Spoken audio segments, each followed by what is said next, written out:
அனைவருக்கும் அகிலா ஜுவாலாவின் அன்பு வணக்கம். இது விடுமுறை நாள், அதுவும் இல்லாமல் வெயில் வாட்டி வதைக்குது. இந்த மாதிரி நேரத்தில் நம்ம அனைவரும் ஆரோக்கியத்தை பேணும் வகையில் நிறைய மருத்துவ குறிப்புகள் அடங்கிய புத்தகம்தான் நோயற்ற வாழ்வே. இது டாக்டர் ஜே பாஸ்கரன் அவர்களோட நூல். இந்த நூலை பற்றி தான் இன்றைக்கி நாம் பார்த்து நிறைய மருத்துவ குறிப்புகளை இதன் மூலமாக தெரிஞ்சுக்க போகிறோம். போகலாமா? நோயற்ற வாழ்வே இந்த கட்டுரை தொகுப்பை எழுதியவர் டாக்டர் ஜே பாஸ்கரன் அவர்கள். இந்த தொகுப்பில் 23 மருத்துவம் சார்ந்த கட்டுரைகள் உள்ளன. அனைத்தும் பிரபல பத்திரிகைகளில் வெளியானவை.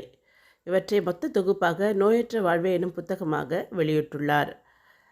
தோல் மற்றும் நரம்பியல் மருத்துவரான ஜே பாஸ்கர் அவர்கள் சென்னை மாம்பலம் ஹெல்த் சென்டரில் கடந்த 38 வருடங்களாக பணிபுரிந்து வருகிறார். எழுத்தாளராகவும் பல பரிசுகளும் விருதுகளும் பெற்றுள்ளார். கதைகள், தொடர் கட்டுரைகள், விமர்சன கட்டுரைகள் ஆகியவற்றை எழுதியுள்ளார். இவருடைய இந்த புத்தகத்தில் மறதி பற்றி இவர் என்ன சொல்கிறார்னு பார்க்கலாம். மருத்துவத்தில் அம்னீஷியா என அழைக்கப்படும் இந்த வியாதி சினிமாக்களில் வருவது போல தான் யார் என்பதையே மறப்பதல்ல. காலையில் சாப்பிட்டு இட்லியை மறந்துவிடும் சிலர் ஹிட்லர் போர் புரிந்த இடம், வருடம் எல்லாம் நினைவில் வைத்திருப்பார்கள். அதேபோல் தலையில் காயம் பட்டவர்களுக்கு அம்னீஷியா வரும் வாய்ப்புகள் அதிகம்.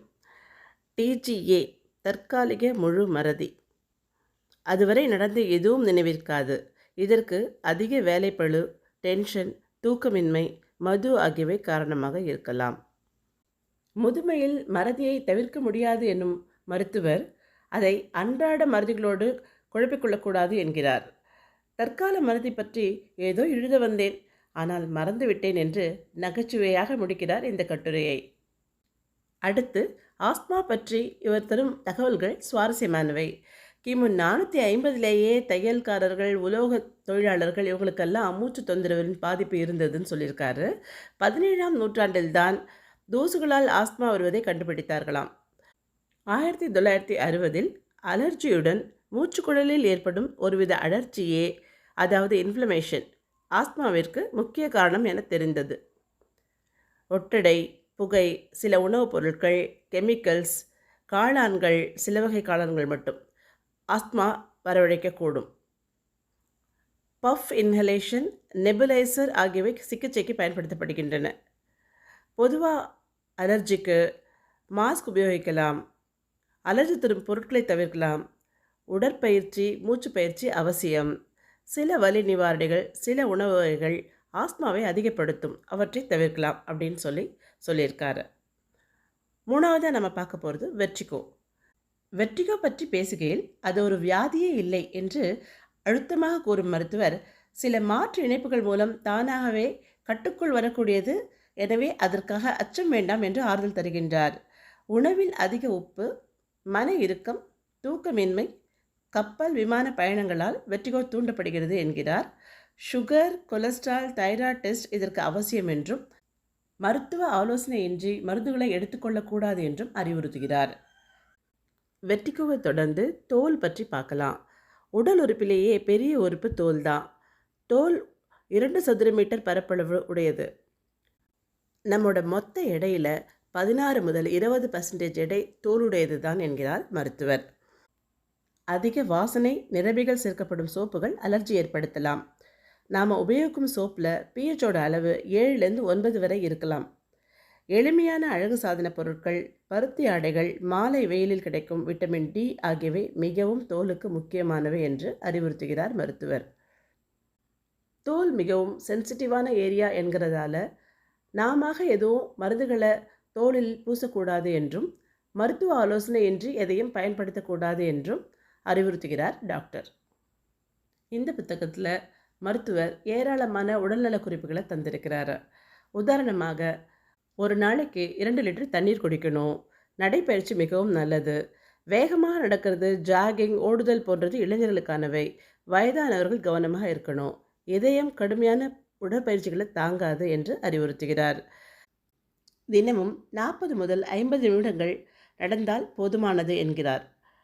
நடைப்பயிற்சியின் போது களைப்பு நீங்க அருகில் இருக்கும் கையேந்தி பவனில் டிபன் ஒரு கட்டு கட்டுபவர்கள் நடைப்பயிற்சியை தவிர்ப்பது உத்தமம் என்றும் சொல்கிறார். நேரத்திற்கு சரியான சரிவிகித உணவு உட்கொள்ள வேண்டியது அவசியம். நேரம் தவறுதல், உடனுக்குடன் சாப்பிடுவது, நேரம் தாண்டி தாமதமாக சாப்பிடுவது இரண்டுமே தவறு. அஜீரணம், வயிற்றில் உப்பிசம், எதிர்கழித்தல், நெஞ்செரிச்சல் இவை தோன்ற முக்கிய காரணம் நேரம் தவறி சாப்பிடுவதே ஆகும்.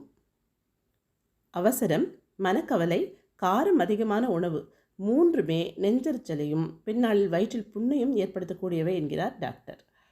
அதுபோல உடல் எடையை குறைக்க நினைப்பவர்கள் கார்போஹைட்ரேட் உணவை தவிர்ப்பது நல்லது தான்.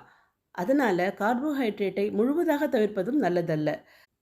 வாழை இலையில் முழுதாக பரிமாறப்படும் நம்ம ஊர் காய், கூட்டு, பருப்பு, குழம்பு, ரசம், தயிர், நெய் சேர்த்த சாப்பாடு சரிவிகித உணவிற்கு சரியான உதாரணம் என்கிறார் டாக்டர்.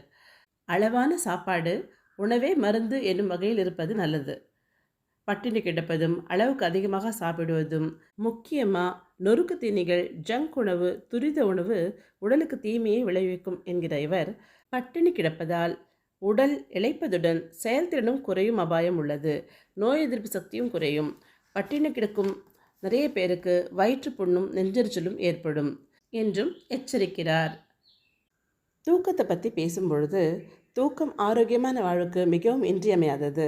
சிறு குழந்தைகளுக்கு 16 முதல் 18 மணி நேரமும், பள்ளி குழந்தைகளுக்கு 10 மணி நேரமும், பெரியவர்களுக்கு 7 முதல் 8 மணி நேரமும் தூக்கம் அவசியம் என்கிறார். மேலும் தூக்கமின்மையால் இரத்த கொதிப்பு, நீரிழிவு ஆகியவை அதிகரிக்கும். அமைதியான சூழல், இசை, உறுத்தாத படுக்கை, இதமான வெளிச்சம் இவை நல்ல தூக்கத்துக்கு உதவும் எனும் டாக்டர் பெண்களுக்காக சில குறிப்புகளையும் தந்துள்ளார். பெண்கள் சமூகத்தின் கண்கள். அவர்கள் ஆரோக்கியம் என்பது குடும்பத்தினர் ஒரு சமூகத்தின் உயர்வுக்கு மிகவும் முக்கியமானது. இந்தியாவில் 58.6% பெண்களுக்கு இரத்த சோகை உள்ளதாக மருத்துவ குறிப்பு ஒன்று சொல்கிறது. இரத்தத்தில் உள்ள ஹீமோகுளோபின் குறைவாக உள்ள நிலை. இதனால் சோர்வு, நடக்கும்போது மூச்சு விடுவதில் சிரமம், கால் வீக்கம், முடி உதிர்தல் ஆகியவை ஏற்படக்கூடும். நிறைய காரணங்கள் இருந்தாலும் மிக முக்கியமானது உணவில் இரும்பு சத்தமும் புரதமும் இல்லாததுதான். இவை இரண்டும் ஹீமோகுளோபின் தயாரிப்பதற்கு முக்கியமாக வேண்டியவை. கீரை, பேரிச்சை, மாதுளை போன்றவை இரத்த விருத்திக்கு உதவும். இப்படி பல நல்ல மருத்துவ குறிப்புகளை சொல்லி வரும் மருத்துவர் அவர்கள் மனதை ஆரோக்கியமாக வைத்துக்கொள்ள கவிஞர் கண்ணதாசன் அவர்களையும் மேற்கோள் காட்டுகிறார்.